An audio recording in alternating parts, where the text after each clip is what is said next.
മറ്റത്തൂരിൽ കാട്ടാനക്കൂട്ടം കൃഷി നശിപ്പിച്ചു. മുപ്ലി കളത്തിങ്കൽ ഡേവിസിന്റെ 200ഓളം വാഴകളാണ് ആനക്കൂട്ടം നശിപ്പിച്ചത്. പാട്ടത്തിനടുത്ത് 2000 വാഴകൾ കൃഷി ചെയ്ത ഡേവിസിന്റെ 600 വാഴകളോളം കഴിഞ്ഞ 6 ദിവസങ്ങളിൽ ആനക്കൂട്ടം നശിപ്പിച്ചിരുന്നു.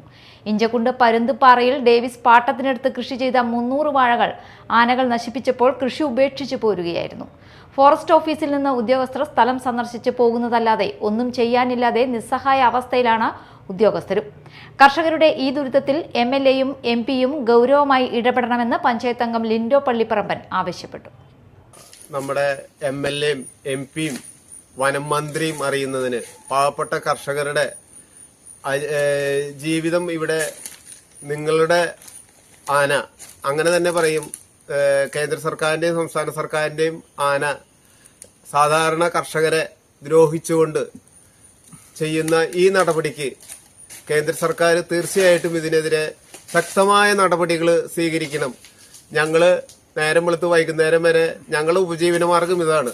ഞങ്ങള് ഒരാളുടെ മുതൽ കക്കാനോ കൊള്ള ചെയ്യാനോ മയക്കുമരുന്ന് ലോപിക്കല്ല പോകുന്നത്. ഞങ്ങൾ കഷ്ടപ്പെട്ട് പണിയെടുത്ത് ഞങ്ങളുടെ കുടുംബം പുലർത്താൻ ഞങ്ങൾക്ക് ബാങ്കിന്റെ ഒരുപാട് ബാധ്യതകളുണ്ട്. കാർഷിക ലോൺ എടുത്തിട്ടാണ് ഇത്തരം മേഖലകളിൽ ഞങ്ങൾ കൃഷി ചെയ്യുന്നത്.